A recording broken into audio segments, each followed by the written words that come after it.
Shalom, shalom, shalom, peuple de Dieu. Le rendez-vous est toujours respecté. Nous sommes là. Aujourd'hui, on va voir quelque chose aussi très important. Tous les jours, il y a toujours un plus. On ne peut pas toujours rester sur le même sujet. Regarde cette vidéo, vous allez voir que depuis qu'on a commencé, on change toujours de sujet. On prend des sujets très importants pour que toi et moi, nous pouvons aussi nous mettre en ordre par rapport à notre Dieu. Aujourd'hui, qu'est-ce que nous allons voir? Nous allons voir les réponses aux questions sur les mariages. Il y a des obligations, il y a des ordonnances de Dieu sur les mariages.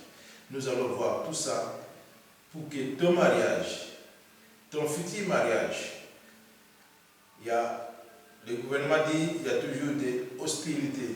Et dans les mariages, il y a aussi des principes à suivre.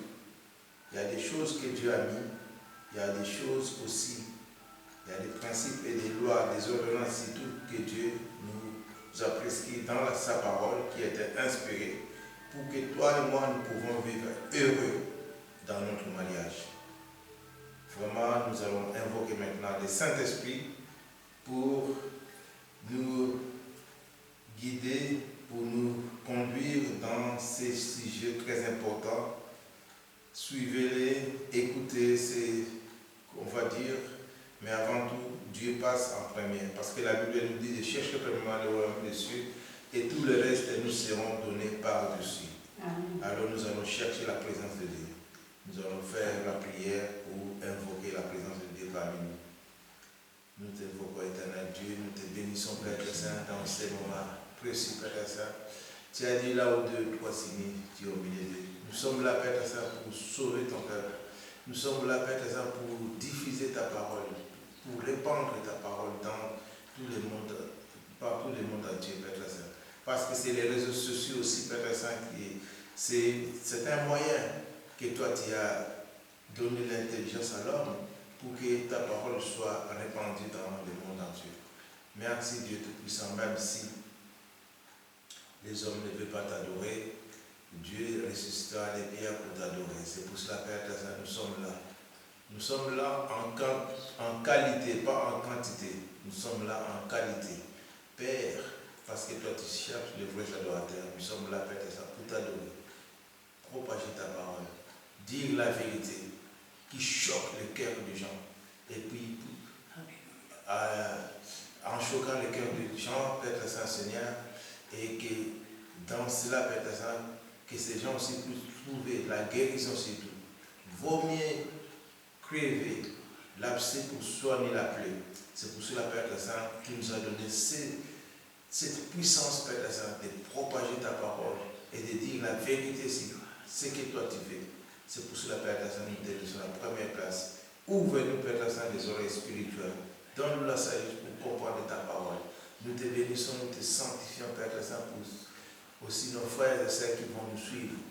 Père, si ce sujet est très important, sur les mariages, alors, Père Saint, nous voulons te dire que tu nous entends. C'est pour cela que tu nous donnes encore des sujets très importants pour que ton peuple soit sauvé. Merci Dieu Tout-Puissant, nous t'élevons cette prière dans le nom précieux de notre Seigneur Jésus-Christ. Amen. Amen. Oui Seigneur, nous te louons, nous te rendons grâce. Béni sois-tu et gloire à toi. Ta parole est une lampe à nos pieds, une lumière sur notre sentier. Et la révélation de tes paroles éclaire. C'est pourquoi nous nous tenons ici, Seigneur, devant toi. Parce que tu es au milieu de nous, Seigneur, que ton esprit règne en maître. Que ta parole se fasse entendre et qu'elle ne retourne pas à toi sans avoir fait ta volonté. Bénis, Seigneur, ton peuple. Bénis tous ceux qui entendront ces paroles, Seigneur. Qu'ils puissent ainsi apporter ce que toi-même tu veux apporter dans chacun des couples et que toute la gloire t'en revienne. Gloire au Père, gloire au Fils et gloire au Saint-Esprit. Amen. Amen. Oui, Seigneur, merci de nous réunir ce soir chez Péniel pour cette étude biblique sur le thème Réponse aux questions sur le mariage. Merci, Seigneur, car c'est toi, Seigneur, qui vas présider, Seigneur, cette réunion. Donne à chacun le discernement, la sagesse, l'intelligence, afin que nous puissions comprendre ta parole qui est vraie tes écritures qui sont vraies. Oui, Seigneur. Interviens aussi pour tout un chacun qui vont suivre la vidéo, Seigneur. Et surtout ceux qui recherchent les réponses aux questions qui se posent sur le mariage. C'est toi, Seigneur, qui as établi le mariage. Et travaille leur cœur, Seigneur, afin qu'ils soient dirigés, Seigneur, par ton Saint-Esprit et que la révélation, Seigneur, de tes paroles soit dans leur cœur, Seigneur, et qu'ils te cherchent, Seigneur. Agis, Seigneur, puissamment, comme toi seul peux le faire. Et d'avance, nous te disons merci. Gloire au Père, au Fils et au Saint-Esprit. Amen. Amen. Voici, bien-aimés dans les Seigneurs, nous sommes là. Les questions sur le mariage. Nous allons inviter notre pasteur Christian de nous dire à propos du mariage. Pasteur Christian. Amen. Les questions aux réponses sur le mariage. Alors pour commencer, j'aimerais prendre le chapitre 7 de 1 Corinthiens et on peut lire là les 17 premiers versets. Avant de commencer, il faut savoir ceci, c'est que pour répondre à des questions, il faut avoir les réponses. Et pour avoir les réponses, que ce soit d'un diacre, que ce soit d'un ancien, que ce soit d'un pasteur, que ce soit d'un apôtre, eh bien, il faut déjà qu'eux-mêmes conduisent bien leur maison. Je ne vais pas demander des conseils à un curé qui n'est pas marié. Quand on parle de mariage, on doit parler d'amour, pas de séduction. Mon épouse ici à côté est à côté de moi et nous sommes mariés depuis 47 ans. Amen. Et je dois dire que je pense que si on me le demanderait, je dirais oui tout de suite. Moi aussi. Alors, qui va lire ce passage? Je vais le faire. Pour ce qui concerne les choses dont vous m'avez écrit, je pense qu'il est bon pour l'homme de ne point toucher de femme. Toutefois, pour éviter l'impudicité, que chacun ait sa femme et que chaque femme ait son mari. Que le mari rende à sa femme ce qu'il lui doit et que la femme agisse de même envers son mari. La femme n'a pas autorité sur son propre corps, mais c'est le mari. Et pareillement, le mari n'a pas autorité sur son propre corps, mais c'est la femme.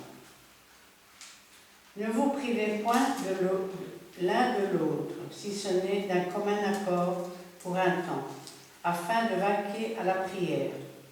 Puis retournez ensemble, de peur que Satan ne vous tente par votre incontinence. Je dis cela par condescendance, je n'en fais pas un ordre. Je voudrais que tous les hommes fussent comme moi, mais chacun tient de Dieu un don particulier, l'un d'une manière, l'autre d'une autre. À ceux qui ne sont pas mariés et aux veuves, je dis qu'il leur est bon de rester comme moi. Mais s'ils manquent de continence, qu'ils se marient, car il vaut mieux se marier que de brûler. À ceux qui sont mariés, j'ordonne, non pas moi, mais le Seigneur, que la femme ne se sépare point de son mari. Si elle est séparée, qu'elle demeure sans se marier, ou qu'elle se réconcilie avec son mari, et que le mari ne répudie point sa femme. Aux autres, ce n'est pas le Seigneur, c'est moi qui dis. Si un frère a une femme non croyante, et qu'elle consente à habiter avec lui, qu'il ne la répudie point. Et si une femme a un mari non croyant, et qu'il consente à habiter avec elle, qu'elle ne le répudie point, qu'elle ne répudie point son mari. Car le mari non croyant est sanctifié par la femme, et la femme non croyante est sanctifiée par le mari.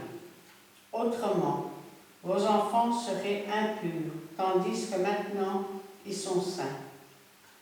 Si le non-croyant se sépare, il se sépare. Le frère ou la sœur ne sont pas liés dans ces cas-là. Dieu nous a appelés à vivre en paix.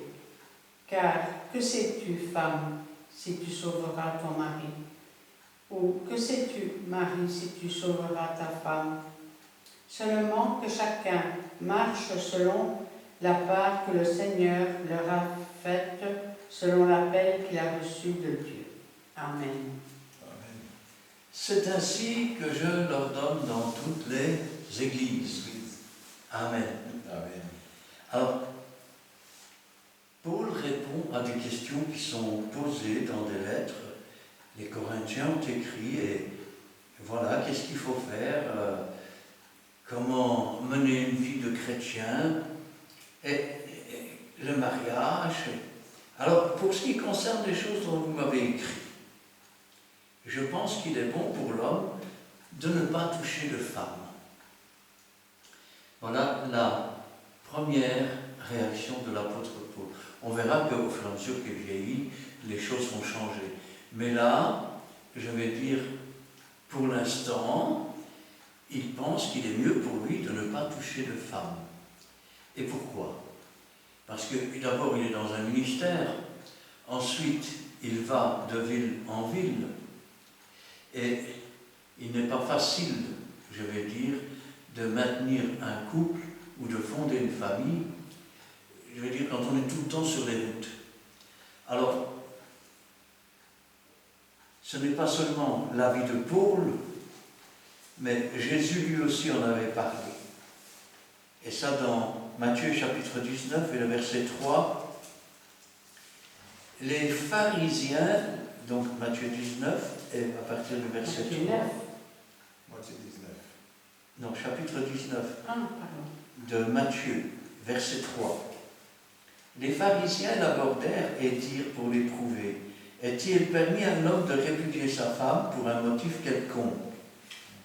Il répondit: n'avez-vous pas vu que le Créateur au commencement fit l'homme et la femme, et qu'il dit: c'est pourquoi l'homme quittera son père et sa mère, et s'attachera à sa femme, et les deux deviendront une seule chair. Je vais le dire autrement.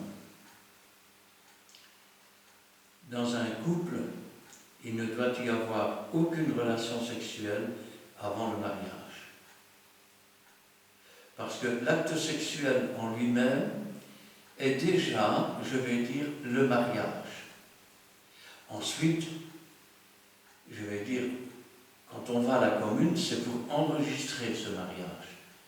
Et je sais qu'aujourd'hui, il y en a qui insistent en disant que le mariage, c'est quelque chose de diabolique.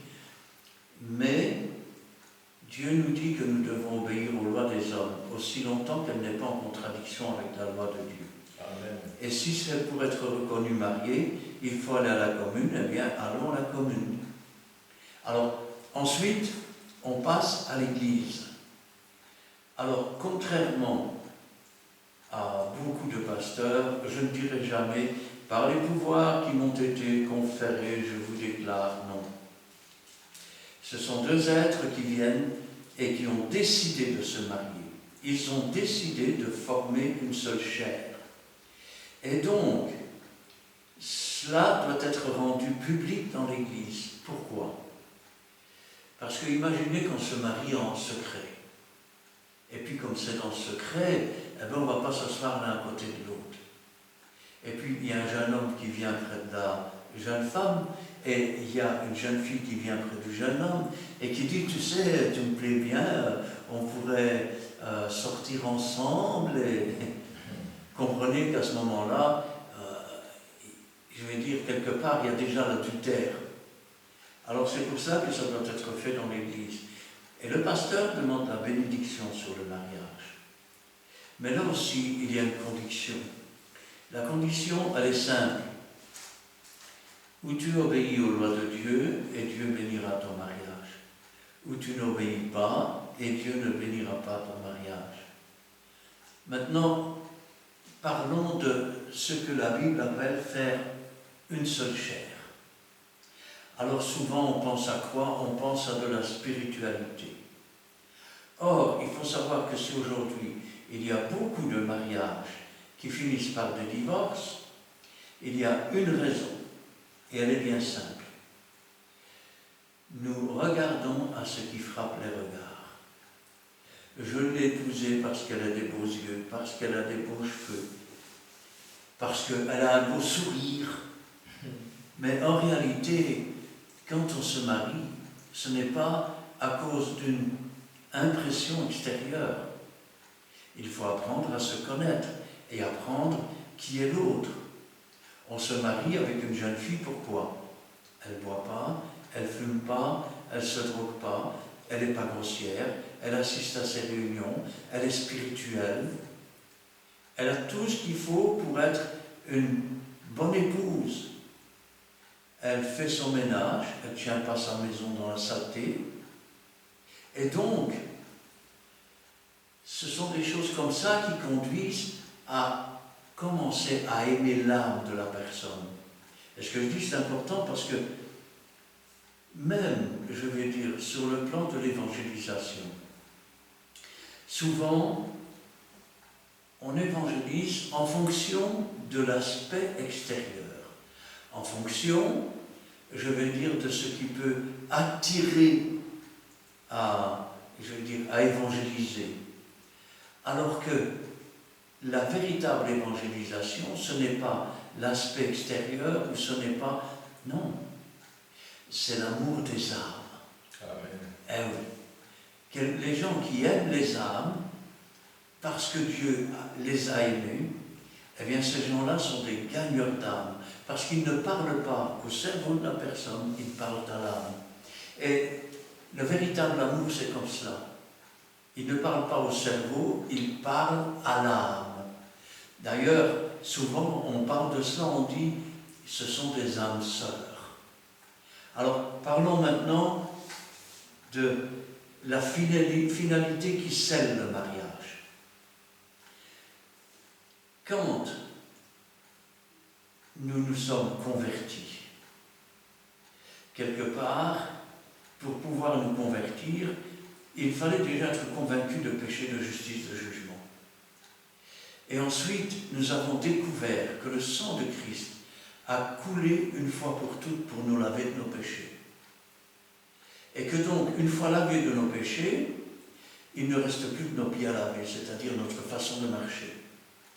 Et donc, quand l'homme et la femme, je vais dire, concrétisent le mariage, eh bien, on va dire que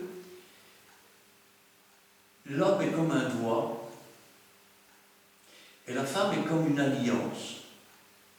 Lorsque le doigt est passé dans l'alliance est scellée une fois pour toutes avec le sang. Comme pour Jésus-Christ, quand nous devenons la fiancée de Christ, de même quand on devient la femme, je vais dire, de l'homme ou l'homme, la femme, ça se concrétise par le sang qui est versé une seule fois. C'est-à-dire que, en principe, je dis bien en principe parce que je sais que ce n'est pas le cas dans le monde, hein. En principe, on se marie une fois.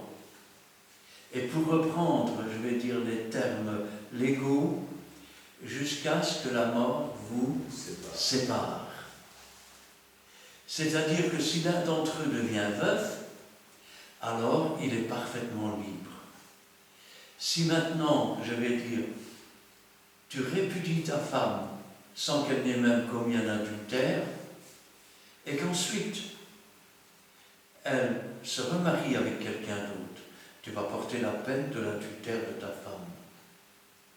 De la même façon, il est écrit dans la Bible que les hommes ne séparent pas ce que Dieu a uni. Alors on va continuer le texte ici. Donc, les pharisiens l'abordèrent pour les prouver, dirait-il, permis à un homme de répudier sa femme pour un motif quelconque. Il répondit, n'avez-vous pas lu que le Créateur au commencement fit l'homme et la femme, et qu'il dit, c'est pourquoi l'homme quittera son père, sa mère, et s'attachera à sa femme, et les deux deviendront une seule chair. Ainsi, ils ne sont plus deux, mais ils sont une seule chair. Je voudrais que vous compreniez une chose. Quand Dieu a créé l'homme et la femme, il leur a donné le nom d'homme. Et donc, homme féminin, homme masculin. Si la femme a été créée, nous le savons, c'est à cause de l'homme. Parce qu'il n'était pas bon que l'homme reste seul. Eh oui. Il avait besoin de quelqu'un qui l'aide, mais il lui fallait une aide semblable. Et ainsi, ils ne sont plus deux. Quand des ouvriers travaillent tous dans le même sens, on emploie une expression, ils marchent tous comme un seul homme. Eh bien, dans un couple, c'est comme cela. Ils ne sont plus deux, mais ils sont une seule. Ainsi, ils ne sont plus deux, mais ils sont une seule chair. Que l'homme donc ne sépare pas ce que Dieu a joint. Et là, je m'adresse à belle-maman et à beau-papa. Moi, je dois dire, j'avais une belle-mère qui était formidable. Mais ce n'est pas toujours le cas. Hein. Parfois, que ce soit la femme ou que ce soit l'homme, il pourrait dire ma femme ou mon mari, c'est un chameau, mais la belle-mère, c'est un parc zoologique. Hein. Alors, il est évident que si vos enfants sont mariés, n'attendez pas d'être seul avec vos enfants pour leur dire tu aurais pu choisir quelqu'un de mieux ou quoi que ce soit. Vous détruisez. Vous ne construisez pas, mais vous semez le doute et vous servez le diable. Dites plutôt, voilà l'époux que mon épouse, que ma fille a choisi, ou que mon fils a choisi, eh bien, que Dieu les bénisse. Et puis c'est tout. Pourquoi donc, lui dire-t-il, Moïse a prescrit de donner à la femme une lettre de divorce et de la répudier? Alors, pourquoi y en a-t-il qui divorcent? Il leur répondit, c'est à cause de la dureté de votre cœur que Moïse vous a permis de répudier vos femmes. Au commencement, il n'en était pas ainsi. Mais je vous dis que celui qui répudie sa femme, sauf pour cause d'infidélité, et qui en épouse une autre, commet un adultère. Je vais le dire autrement. Avant de parler de divorce, il faut parler de ce qui tue le couple. Première chose, les voisins et les voisines. Et oui, les voisins et les voisines, oui. Parce que si ta femme est toujours partie avec ta voisine, ben, le ménage ne se fait pas. Et si ton mari est toujours parti au café avec ses copains, eh ben, à la maison, il n'y a pas de mari. La deuxième chose qui tue un couple, c'est l'indifférence. Monsieur rentre de sa journée, il s'assoit dans le fauteuil et il lit son journal. Madame, elle, peut-être elle travaille aussi, hein, pourquoi pas. Elle est en train de faire sa vaisselle. Et puis vous avez l'enfant qui vient dire, papa, tu saurais m'aider pour faire mon repas? Tu vois bien que je suis occupé, va demander à ta mère. Et la femme, mais attends, tu vois bien que maman fait la vaisselle, demandant, papa, il n'a rien d'autre à faire que lire son journal. Quand chacun vit sa vie de son côté, au bout de quelques années, il y a un drôle de réveil. C'est-à-dire qu'on se regarde et on ne se reconnaît plus. Pourquoi? Parce qu'on ne se regarde plus. Parce qu'on ne se parle plus. Parce qu'on ne se dit plus « je t'aime ». Vous savez, moi, ma femme, la première chose qu'elle entend quand je me lève, « je t'aime ». Amen. Eh oui. Et elle a besoin de savoir que je l'aime. Et le mari a besoin de savoir que vous l'aimez. Si vous ne lui dites pas, il ne va pas le deviner. Ce sont des choses qui rapprochent. Si maintenant vous marchez ensemble comme un seul homme, si maintenant vous avez des discussions, si maintenant vous parlez de choses et d'autres, eh bien vous avez des liens qui s'attachent tout doucement. On n'a jamais dit que c'était facile. que si vous prenez 2 célibataires, que vous les mettez dans une maison, ils viennent chacun avec leurs habitudes de célibataires. Ça veut dire que, eh bien, il y a de la discorde quelque part. Pourquoi? Parce que moi j'ai l'habitude de faire ça, et toi tu fais comme ça, et il vient un moment donné où il faut apprendre à faire les choses ensemble, et ça prend du temps. Et quand on fait les choses ensemble, alors tout se passe bien. Mais quand aucun ne veut y mettre du sien, eh bien ça ne peut pas se passer bien. Alors, je continue maintenant mon texte. Et donc, oui, parlons maintenant des causes de divorce. Qu'est-ce que dit le Seigneur? Si maintenant je dis à ma femme, je divorce, alors qu'elle n'a pas commis adultère, et qu'elle se marie avec quelqu'un d'autre, ou que moi je me marie avec quelqu'un d'autre, et je deviens adultère. Alors, je voudrais que vous réalisiez une seconde ce que ça veut dire dans la vie d'un chrétien. Dehors, les chiens, les enchanteurs, les adultères, les impudiques. C'est marqué dans la Bible, et dans cet ordre-là. Ça veut dire que, à partir de ce moment-là, vous fermez la porte du salut. Vous pouvez toujours vous présenter avec votre nouvelle compagne dans l'église et dire « Le Seigneur m'a béni ». Mais le moment venu, le Seigneur dira « Retirez-vous de moi, vous tous qui commettez l'iniquité ». Alors, quels sont les cas pour lesquels on peut divorcer? Ça aussi, c'est une bonne question. Ah oui. Alors, la première, Jésus la donne, l'adultère. Si tu vois ta femme occupée avec un autre homme ou ton homme occupé avec une autre femme, tu as le droit de demander le divorce. Alors, je vais ajouter un cas à cela, et un cas qu'il faut bien ajouter parce que c'est comme ça. La femme n'est pas un punching ball. Elle n'est pas là pour recevoir des coups. Tu n'es pas, je vais dire, le chef et elle n'est pas ton esclave. De même, il y a des femmes qui battent leur mari. Et donc, ça, ce sont des cas où, pour la sécurité, je dis qu'il vaut mieux qu'ils se séparent.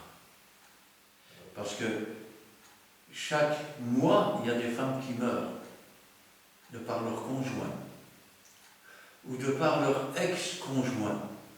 Ça, c'est encore autre chose. Alors, ses disciples lui dirent, si telle est la condition de l'homme à l'égard de la femme, il n'est pas avantageux de se marier. Alors, vu par un célibataire, attends, on doit se marier avec une femme, on doit rester avec elle toute sa vie, mais tu te rends compte qu'une vie c'est long? Si c'est ça la condition, je préfère rester tout seul. Et c'est tout à fait normal cette réaction. Pourquoi? Parce qu'il y a un temps pour toutes choses. Il y a un temps pour naître, il y a un temps pour grandir, et puis il y a un temps pour l'amour, le véritable amour. Et le véritable amour, ce n'est pas « Ah, si tu ne le fais pas, c'est que tu ne m'aimes pas ». Ça, c'est de la convoitise. Ça, je vais dire, c'est de l'égoïsme. L'autre n'est pas un instrument dont on doit se servir pour obtenir ce qu'on veut. Ça veut dire qu'on doit essayer d'apporter à l'autre ce qu'on voudrait bien qu'on nous apporte à nous.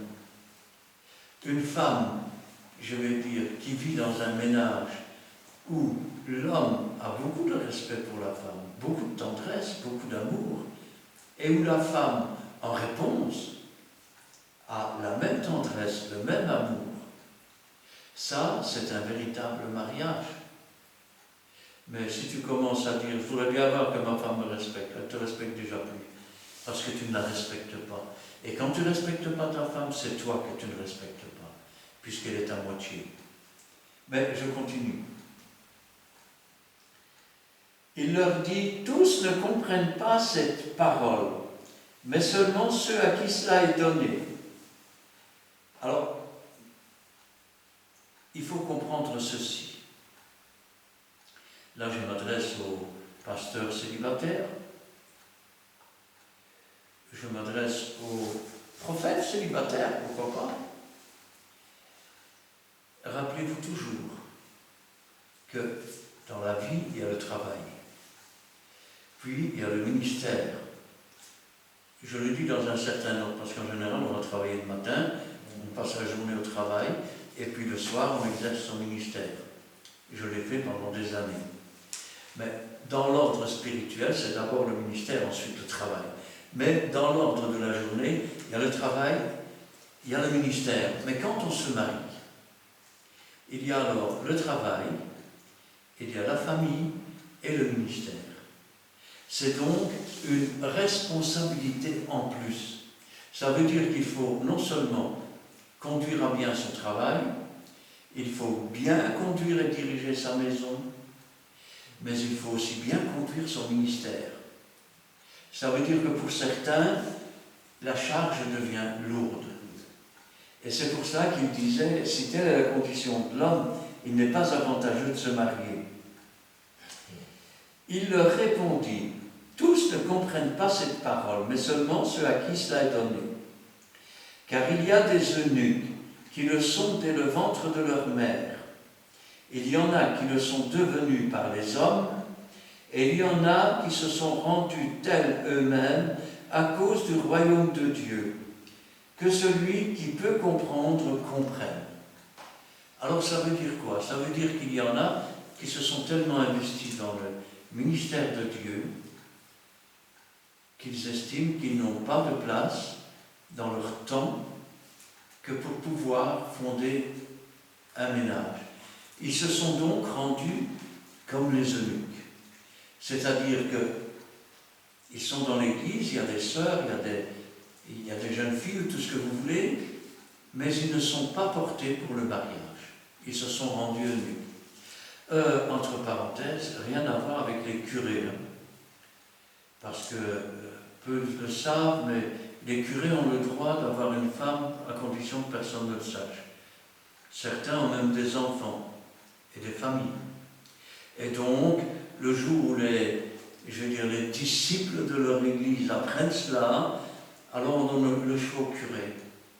Soit il abandonne sa femme et ses enfants, ce qui est un scandale, soit on le déplace dans une église où on ne le connaît pas, mais il doit tenir sa femme cachée, soit il se marie avec et il doit quitter l'église catholique. Je vais le dire autrement. S'il se marie, c'est les enfants qui vont hériter. Ah oui. Ben oui. S'il change d'église et qu'on ne sait pas, c'est le Vatican qui va hériter. Et si maintenant il quitte l'église, ben c'est plus le Vatican qui va le payer. Et on a compris ça, on a compris beaucoup de choses.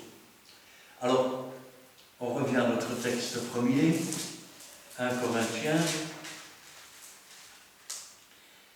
chapitre 7. Donc, pour ce qui concerne les choses dont vous m'avez écrit, je pense qu'il est bon pour l'homme de ne point toucher de femme. Et on a vu dans quel sens. Alors, toutefois, c'est-à-dire, malgré cela, pour éviter l'impudicité. L'impudicité, c'est le manque de pudeur. Alors, ça se traduit comment?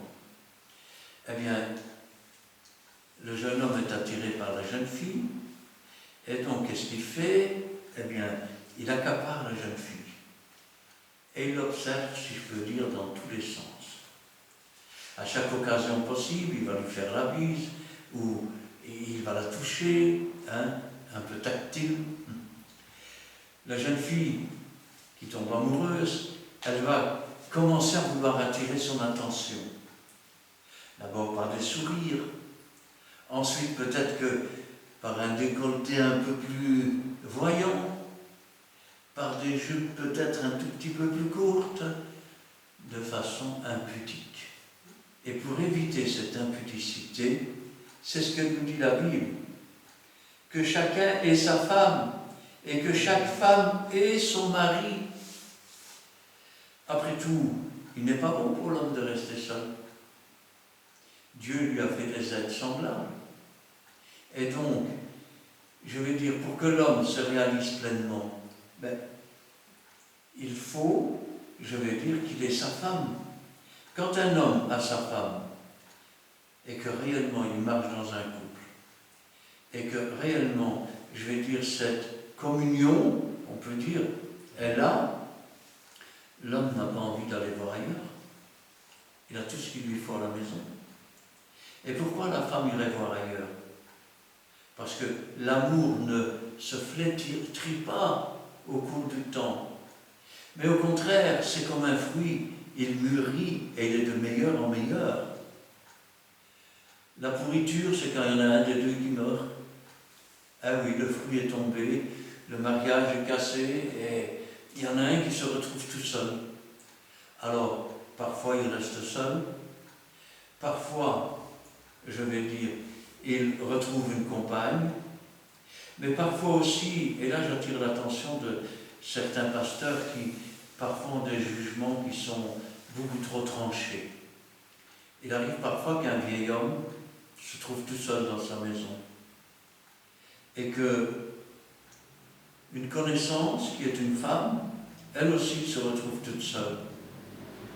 Ils sont tous les deux trop vieux que pour avoir quelques relations, si on peut parler comme ça. Et ils décident de mettre en commun leur solitude. Il n'y a rien de sexuel là-dedans, il n'y a pas d'amour là-dedans, il n'y a que de l'entraide. Alors l'homme il fait le jardin, il apporte des légumes, hein. La femme elle fait la cuisine, elle lave le linge, et le soir elles peuvent parler ensemble. On ne peut pas les obliger à se marier puisqu'ils n'ont de toute façon aucune relation. La seule relation qu'ils ont, c'est comme deux camarades qui se soutiennent l'un et l'autre. Alors ça existe aussi. Que le mari rende à sa femme ce qu'il lui doit, et que la femme agisse de même envers son mari. Alors, qu'est-ce que tu dois à ton mari et qu'est-ce que tu dois à ta femme? Du respect, de la tendresse, de l'aide. Quand il est dit,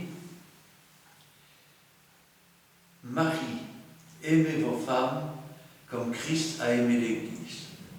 Alors, qu'est-ce qu'il a fait Jésus pour son Église? Il s'est dépouillé de tout. Il a donné sa vie sur la croix.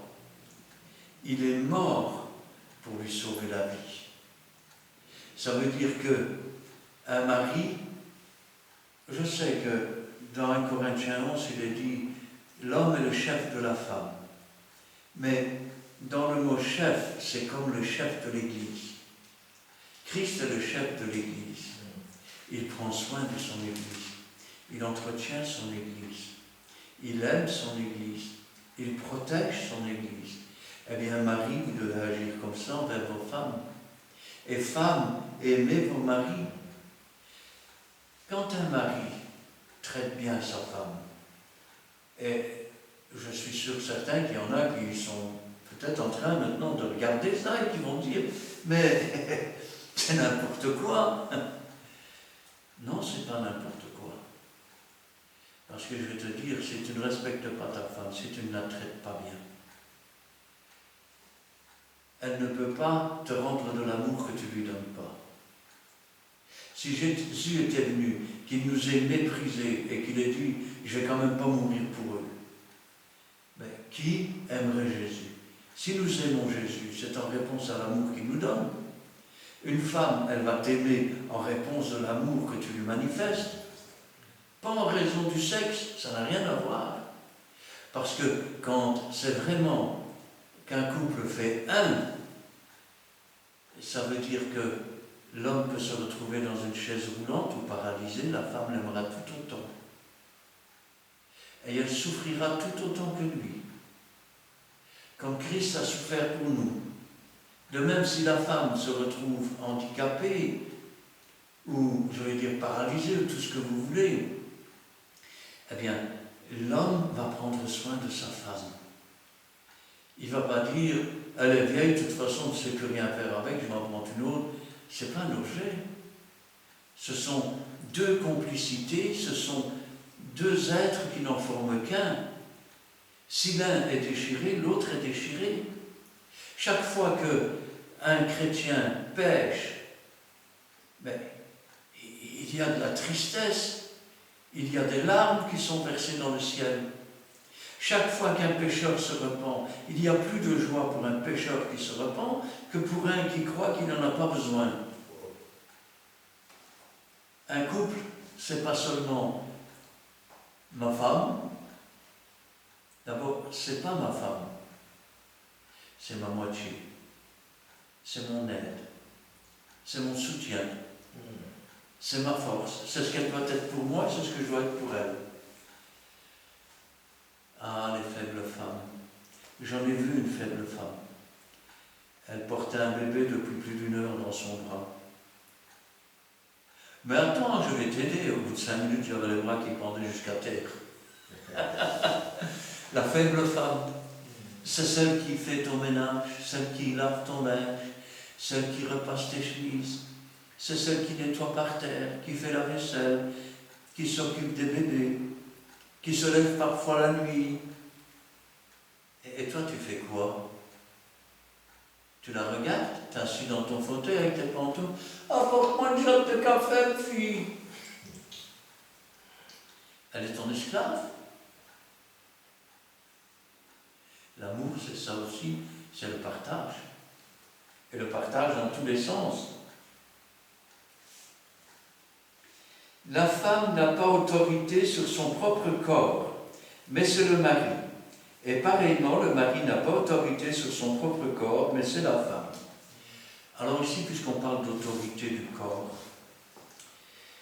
je vais dévier un petit peu et parler de choses qui se passent dans les couples. Je suis enceinte. Ah non, hein, tu ne vas pas me faire un enfant dans le dos, il n'est pas question, débarrasse-toi, hein.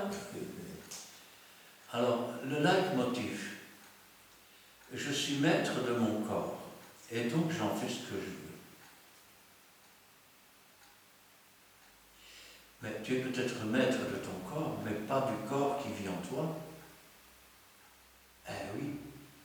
Et si j'ai un conseil à te donner, si un jour tu es mis devant ce choix, n'avorte jamais. Parce que même des années plus tard, quand tu regarderas tes enfants, tu vas pleurer. Tu auras toujours la blessure d'avoir tué une partie de ta propre chair et de l'avoir détruit. Il y a des femmes qui ont avorté il y a plus de 40 ans, puis elles se sont mariées. Elles n'ont jamais pu faire leur vie correctement. Parce que cette douleur est toujours là, parce que cette souffrance est toujours là. Le diable dit, allez, tue le bébé. Mais après que tu l'as fait, assume les conséquences toute seule. Ainsi donc, la femme n'est pas maître de son corps. Et l'homme n'est pas maître de son corps. Ça veut dire quoi? Ça veut dire que quand ta femme te demande quelque chose, tu ne dois pas lui refuser. Et quand le mari demande quelque chose à sa femme, elle ne doit pas lui refuser. Et on ne parle pas seulement de sexe ici. Hein. Ne vous privez point l'un de l'autre. Alors ça c'est une bonne nouvelle, hein, parce que, je l'ai dit tout à l'heure, pas de relation avant le mariage. C'est comme la chanson qui dit pas de boogie-boogie avant la messe du soir. Hein. Mais une fois qu'on est marié, ne vous privez pas l'un de l'autre. Pourquoi? D'abord, si maintenant vous prenez un temps d'arrêt, faites-le pour la prière. Ça ne peut que renforcer votre couple. Ça ne peut que te rendre plus sage en tant qu'époux et épouse. Ensuite, retournez ensemble, de peur que le diable ne vous tente et que vous ne soyez tentés par votre incontinence. Ça veut dire quoi? Ça veut dire que si tu ne veux pas que ton mari aille voir ailleurs, si tu ne veux pas que ta femme aille voir ailleurs, alors ne vivez pas comme des étrangers. Vivez comme des tourterelles. Vous avez déjà vu les tourterelles? Il y en a une qui arrive sur un fil électrique, tu comptes jusqu'à 3, il y a l'autre qui arrive, ils sont toujours ensemble. Commencent à faire un nid, ils sont tous les deux ensemble, et ils roulent ensemble, et ils construisent ensemble. Et attention, mesdames, parce que la femme sage bâtit sa maison, l'insensé la renverse de ses propres mains. Ça aussi, c'est marqué dans la Bible.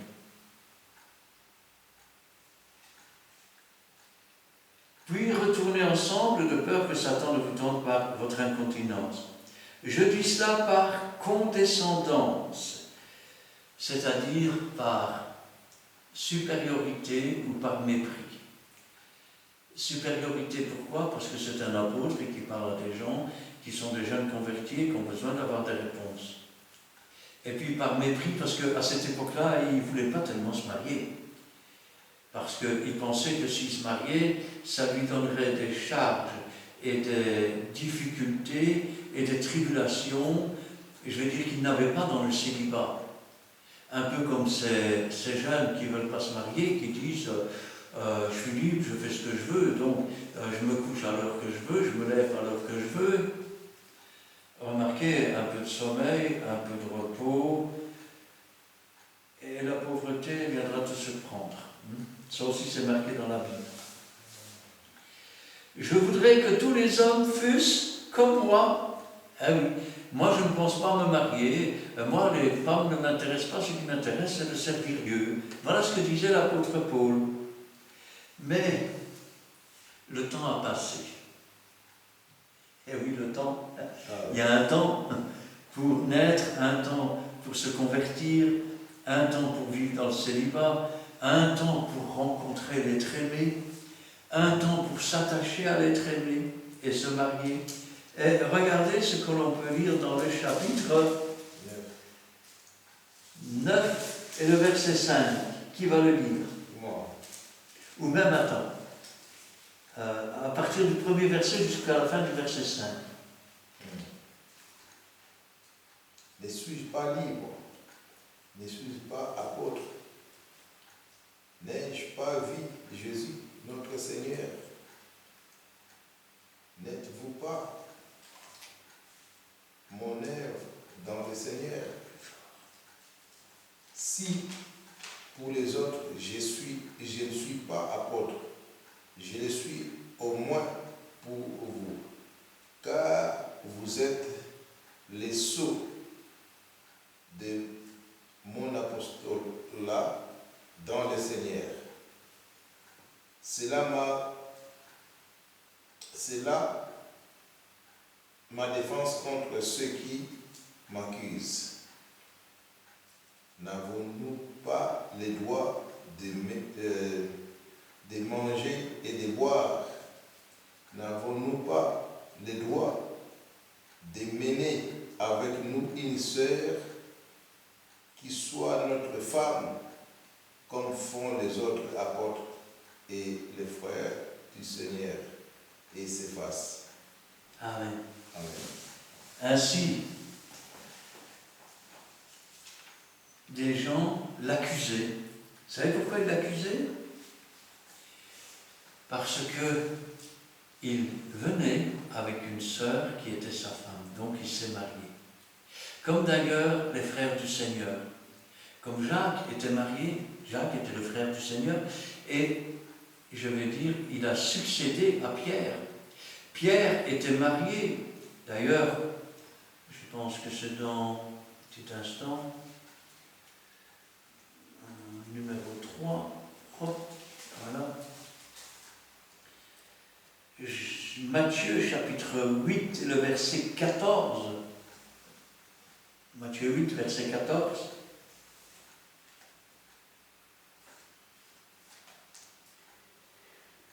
Jésus se rendit ensuite à la maison de Pierre, dont il vit la belle-mère couchée et ayant la fièvre.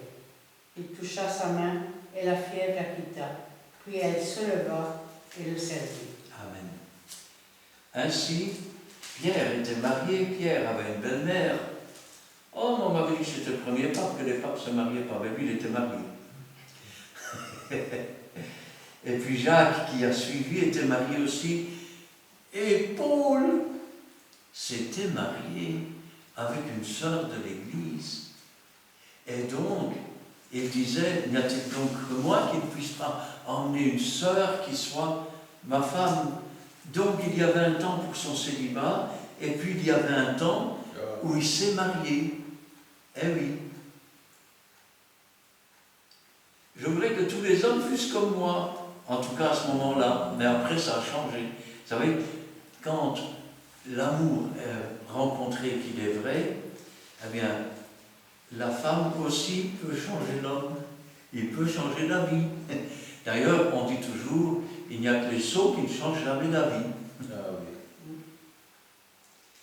Mais chacun tient de Dieu un don particulier, l'un d'une manière, l'autre de l'autre. Alors maintenant, à ceux qui ne sont pas mariés et aux veufs, je leur dis qu'il est bon de rester comme moi. Donc, je vais le dire autrement, je vais reprendre les textes de l'Ancien Testament. Si une fille vierge ne veut pas se marier, elle fait bien. Si un jeune homme vierge ne veut pas se marier, il fait bien. Si une jeune fille vierge veut se marier, elle fait bien. Et si le jeune homme vierge veut se marier, il fait bien. En tout cela, il ne pêche pas. C'est dans l'Ancien Testament. À ceux qui ne sont pas mariés et aux veuves, je leur dis qu'il est bon de rester comme moi. Alors, on a parlé tout à l'heure du problème des jeunes mariés qui venaient comme des célibataires. Alors parlons maintenant du problème de la veuve et du veuf. Ils ont le droit de se remarier, puisque le mariage est conclu jusqu'à ce que la mort se sépare. Et de toute façon, à la résurrection, ne dites pas, mesdames les veuves et messieurs les veuves, je vais rejoindre mon conjoint. Non, parce que là-bas, on ne prend pas de femme, on ne prend pas d'homme, on sera comme des anges. Le mariage a pris fin avec le décès du conjoint. Et donc, vous êtes parfaitement libre. Et le problème qui se pose, c'est qu'après 20, 30 ou 40 ans, se mettre en ménage avec un autre homme, avec une autre femme, il y aura toujours des comparaisons. Qu'est-ce que j'entends par comparaison? Tu veux bien faire ça pour moi? Oui, mais tu vois bien, ça aurait été mon mari qui l'aurait fait. Sauf que c'est plus ton mari. Et que là, celui qui entend ça, il dit, mais elle me prend pour qui? À la troisième roue du carrosse? Alors,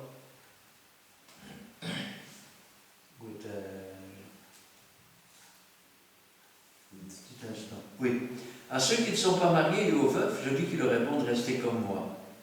Mais s'ils manquent de continence, qu'ils se marient, car il vaut mieux se marier que de brûler. À ceux qui sont mariés, j'ordonne non pas moi, mais le Seigneur, que la femme ne se sépare pas de son mari. C'est un ordre du Seigneur. Ne te sépare pas de ton mari, sauf, je le rappelle, pour cause d'adultère. Et je pense qu'on peut encore l'admettre dans les églises, quand l'homme est violent, qu'il bat sa femme et que son intégrité physique est en danger. Elle a le droit de se séparer dans ce cas-là. Si elle est séparée, qu'elle demeure sans se marier ou qu'elle se réconcilie avec son mari. Alors, vous, mesdames, qui êtes chrétiennes et qui avez demandé le divorce, alors que peut-être vous n'étiez ni battues, il n'y avait pas d'adultère, c'est un ordre du Seigneur. Restez seul ou retournez avec votre mari. L'Église, ce n'est pas de la débauche. Dans un couple, c'est pareil. Même chez les pasteurs, parfois, on a déjà vu cela. Il y a le mari, il y a la femme, et puis il y a la troisième roue du carrosse. Soit c'est l'amant de la femme, soit c'est la maîtresse du mari. Alors, je vais vous dire un secret. Quand on remet tout entre les mains du Seigneur, le Seigneur tire la charrette, et il tourne par où il doit tourner. Si tu mets une troisième roue au milieu, t'as beau tirer, elle ne tourne plus. Ça veut dire que tôt ou tard, tu vas tout droit dans un mur. Et ton mariage, il va se casser la figure. Et après qu'il se sera cassé la figure, tu n'auras plus que tes yeux pour pleurer. Parce que souvent, je vais dire, la troisième roue du carrosse, elle n'est là que pour détruire. Elle a été envoyée par Satan, elle est séduisante, elle est attirante, elle est waouh. Et quand tout est détruit, j'ai trouvé quelqu'un mieux que toi, et tu te retrouves tout seul, ou toute seule.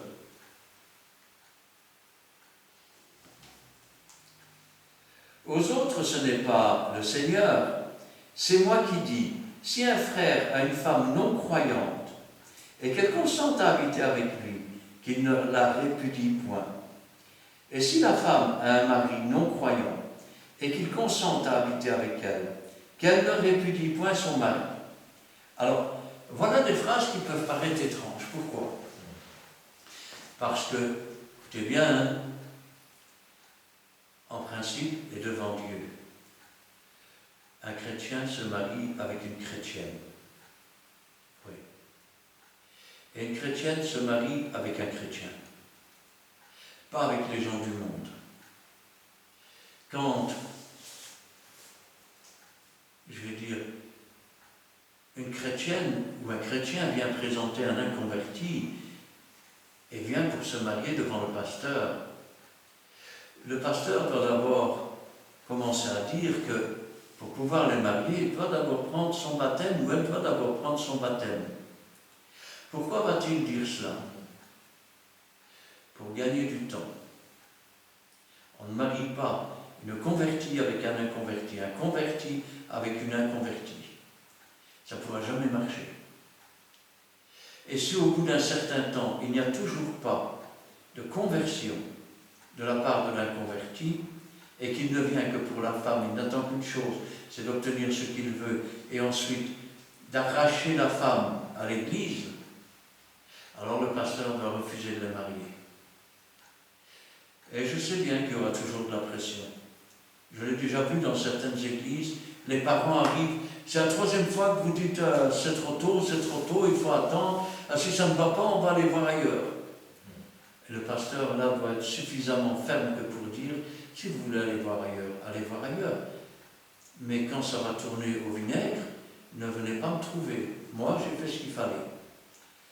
Maintenant, il arrive, quand on parle de ces textes, il arrive que dans un ménage d'un converti, il y en a un des deux qui se convertit.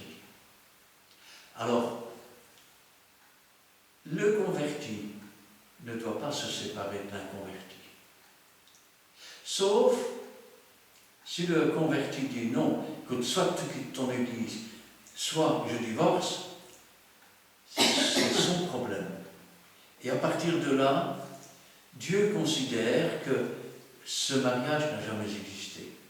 C'est-à-dire que tu es parfaitement libre.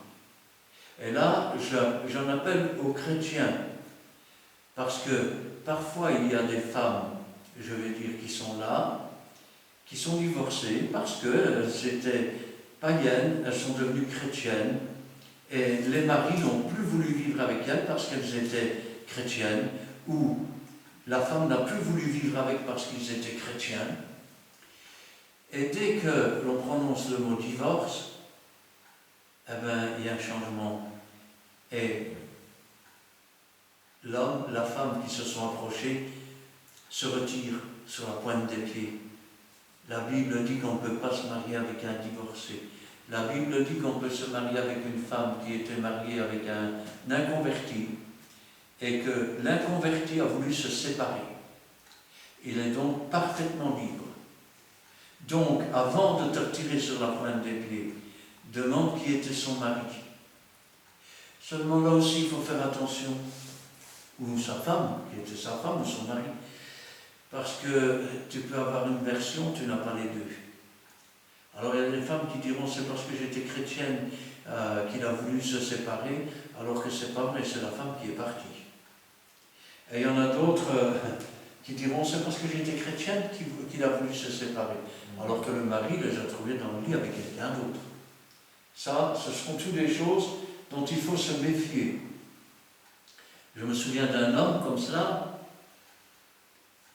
il était chrétien, et pas n'importe quel chrétien. Parce qu'il lui est arrivé d'avoir un bébé mort dans les bras comme ça et de dire « Seigneur, et le bébé revenait à la vie.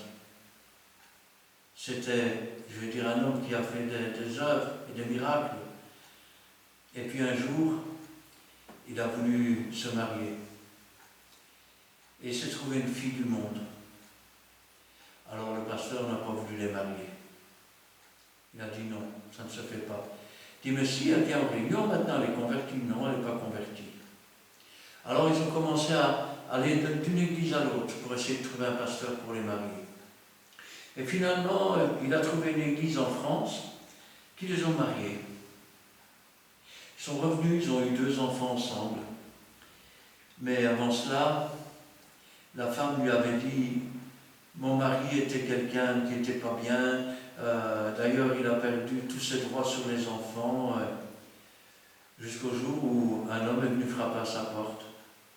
Bonjour, je suis le père des enfants et je viens chercher mes enfants en visite.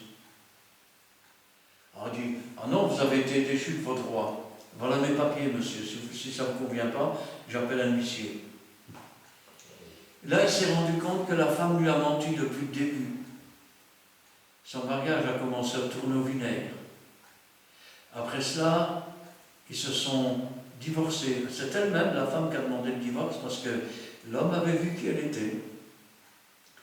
Et à partir du moment où elle a demandé le divorce, comme elle voulait avoir tous les torts pour son mari, eh ben, elle l'a accusé d'avoir touché ses enfants. Il s'est même retrouvé au cachot. Elle l'avait accusé d'avoir couru après avec une carabine, alors que cet homme n'avait jamais eu d'arme. Et je vais vous dire quelque chose, 20 ans plus tard, il n'est plus nulle part. Il est anéanti. Il croit toujours être super spirituel, mais il a été détruit moralement, physiquement, intellectuellement. Et quand je pense à ça, je dis quand même, jusqu'où le diable est capable d'aller pour détruire, pour empêcher, je vais dire, les enfants de Dieu d'aller jusque dans le ciel. Ainsi, si tu es venu au Seigneur, ou tu es venu au Seigneur, et que ton mari ne s'est pas converti, ou ta femme, ne te sépare pas. Parce qu'il y a de la bénédiction, peut-être que tu ignores. Elle est là plus loin. Car le mari non-croyant est sanctifié par la femme. Et la femme non-croyante est sanctifiée par le frère. Ça veut dire que comme tu formes un avec ton mari, et que toi, je veux dire, tu as donné ton cœur à Jésus, tu marches avec Jésus, ton mari est sanctifié par toi. Si ce n'était pas le cas, tes enfants seraient impurs. Autrement, vos enfants seraient impurs, tandis que maintenant, ils sont saints. Maintenant, il arrive que le non-croyant veuille se séparer. Alors, si le non-croyant se sépare, qu'il se sépare. Le frère ou la sœur ne sont pas liés dans ces cas-là. Dieu nous a appelés à vivre en paix. Car que sais-tu, femme, si tu sauveras ton mari? Ou que sais-tu, mari, si tu sauveras ta femme? La plupart des femmes et des hommes qui se sont convertis dans un couple qui ne l'est pas, eh bien, elles prient et ils prient. Et parfois avec insistance et parfois pendant des années. Moi, je peux vous dire que au début que j'étais chrétien, mon épouse n'était pas. Et j'étais un homme très violent. Je ne peux pas dire tout ce que j'avais fait, mais... Et puis un jour, je ne vais pas vous raconter toute l'histoire parce que ça peut durer 1 heure, j'ai eu une rencontre avec le Seigneur. Et mon épouse, à l'époque, n'était pas convertie. Dans sa famille, bien qu'il ne pratiquait pas, on lui avait parlé du catholicisme. Alors elle ne comprenait pas ce qui se passait parce que son mari ne se fâchait plus. Et chaque fois que je revenais de la réunion, elle m'agressait littéralement, en paroles et autres. Mais je ne savais plus me fâcher, je ne savais que m'attrister. Et puis un jour, je suis rentré, ça a été plus loin que d'habitude. Alors, je suis monté dans ma voiture. J'étais effondré. J'ai commencé à rouler. Aujourd'hui, je ne le ferai plus, mais à l'époque, j'étais jeune converti et je disputais avec Dieu. Pourquoi tu es venu me chercher? C'était pour me laisser ainsi. Il fallait me laisser mourir, on n'en parlerait plus. Et je roulais sur la route, j'étais sur une nationale, et à un moment donné, je me suis arrêté sur un parking, j'en pouvais plus. Et puis là, je vois, où c'était une brebis ou un agneau, parce que je ne m'y connais pas tellement bien dans ces animaux, et il avait son train arrière qui traînait, comme un chien quand il a une paralysie du dos et qui traîne ses pattes arrière. Alors je regarde l'animal, je dis je vais aller l'aider en moi-même. Et puis c'est comme si une voix me disait mais si tu fais ça on va croire que tu vas le voler. Alors je regarde les maisons dans le fond, je dis je vais faire le tour. Et puis c'est comme si une voix me disait mais si tu fais le tour tu ne vas pas reconnaître la maison. J'ai regardé à nouveau l'animal et cette fois-ci ses pattes avant étaient recourbées, son train arrière était paralysé. Et pour la première fois de ma vie, je n'ai dit qu'un mot. Seigneur! L'animal s'est levé. En une fraction de seconde, toute cette colère, toute cette, je vais dire, cette déprime a disparu. Au point que j'avais une joie, une paix que je n'avais jamais connue auparavant. J'ai remis ma voiture en route, je suis rentré à la maison. Ce jour-là, mon épouse avait eu peur, elle avait été trop loin, elle le savait. Elle avait été chercher un chrétien à la maison pour prier. Et ce jour-là aussi, il s'est passé autre chose, c'est que quand je suis rentré à la maison, j'avais une mèche blanche ici. J'avais à peine 30 ans. Et bien des gens m'ont demandé, mais vous teignez vos cheveux? Je dis non. C'était à la suite d'une expérience avec le Seigneur. Ce jour-là, quand je suis rentré, je ne sais pas à quoi ressemblait mon visage, mais j'éprouvais une joie. Ils étaient tous les deux et ils m'ont regardé. La bouche ouverte, pas un mot qui sortait. Et peu de temps après, ma femme s'est convertie. Et je peux vous dire que quand on est convertis tous les deux et qu'on marche avec Dieu, plus le temps passe et plus on s'aime, et plus on a envie d'être ensemble. Et du matin au soir, et encore pire maintenant qu'on est pensionné, eh bien, je peux vous dire qu'on n'a pas le temps de s'embêter. On n'a pas le temps de se dire tu m'embêtes, parce qu'avec Dieu, tout est possible. Et ne t'ai-je pas dit que si tu crois, tu le verras s'accomplir. Ne dis pas oui, mais ça c'est l'amour parfait, c'est dans les films, c'est... Non. Ce que Dieu a fait, il peut le refaire.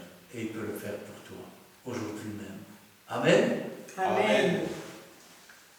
Voici, sujet très important. Que sais-tu, femme, si tu sauveras ton mari? Et de même aussi, mari inconverti, tu seras sauvé par ta femme. Donc voilà, bien aimé, c'est vraiment des sujets, il faut revoir cette vidéo, il faut vraiment la voir tranquillement, là où il n'y a pas de bruit, là où il n'y a pas de distraction, pour que tu puisses tirer quelque chose, une leçon. Même, tu peux tirer aussi l'expérience. Nous avons vu, même Paul s'est marié, plus tard. Nous avons vu ça dans 1 Corinthiens 9, 5. Donc voici, nous sommes là pour dire la vérité, et la vérité vous affranchira. C'est-à-dire, c'est la parole de Dieu qui va nous affranchir. C'est la parole de Dieu qui va nous mettre dans les rails pour marcher avec Dieu. Donc voici, nous sommes arrivés à la fin. Bien-aimés, notre rendez-vous est toujours là, les jeudis, à partir de 19h, nous sommes là et nous enseignons la parole biblique. Et c'est vraiment l'étude biblique qui va nous amener à grandir spirituellement. L'homme ne vivra pas seulement du pain, mais de la parole qui sort de la bouche de Dieu. C'est-à-dire que c'est à nous de s'adapter dans la parole de Dieu et Dieu va faire le reste.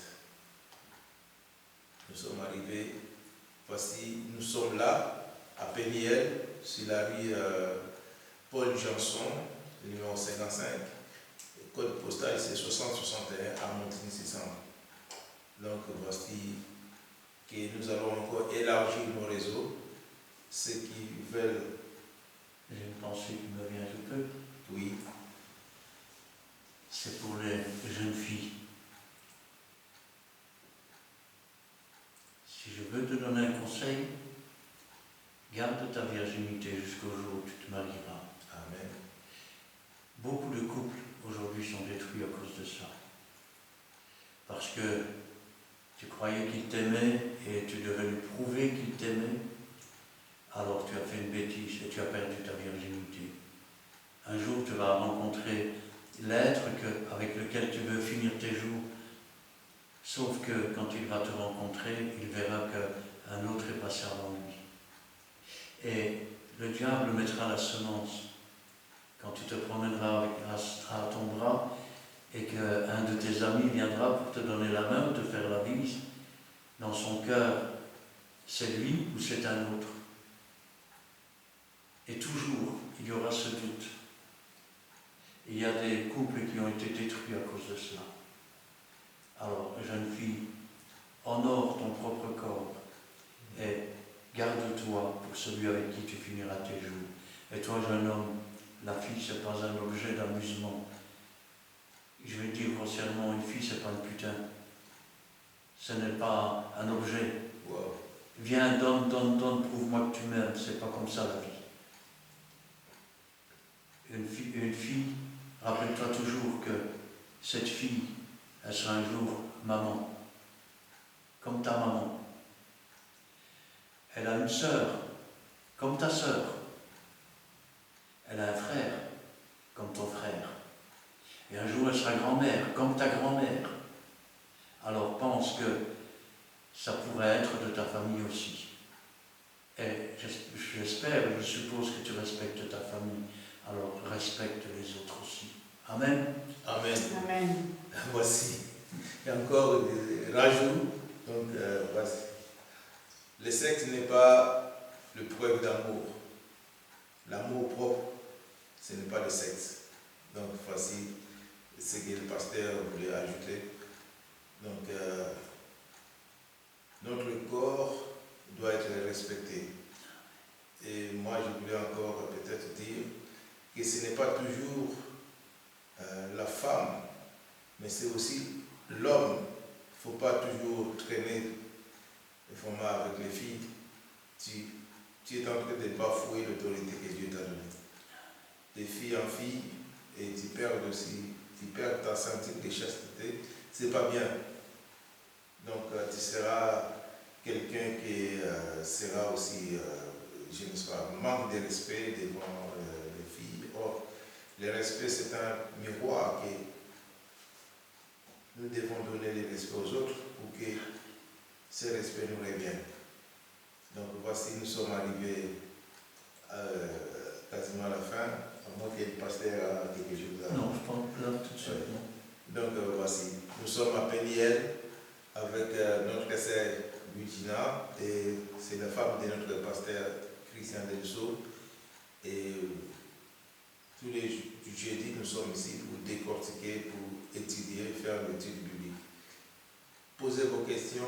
Vos questions seront un sujet de nos études pour la prochaine vidéo. Béni soit-il le Dieu qui nous a permis, et nous avons commencé par une prière, nous allons terminer aussi par une prière. Prions l'Éternel. Éternel Dieu, nous te bénissons, nous te sanctifions, Père. Nous te disons merci, Père Saint, pour ce moment, Père Saint, que tu as donné. Tu nous as donné la force afin que nous pouvons, Père Saint, parler de toi. Puissamment, Père Saint, pour le sujet des mariages, Père Saint, Seigneur. Nous te bénissons, nous te sanctifions, Père Saint, sur ce que tu as mis à nos cœurs.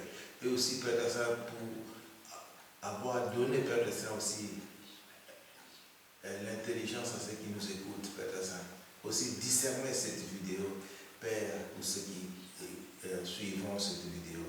Nous te bénissons, nous te sanctifions d'avance, parce que ta main courte, ta main n'est pas courte, Père Saint, pour sauver. Père Saint, nous te bénissons, Père Saint, parce que ni tes oreilles ne soient sourdes pour entendre, Père Saint, nos cris et nos prières.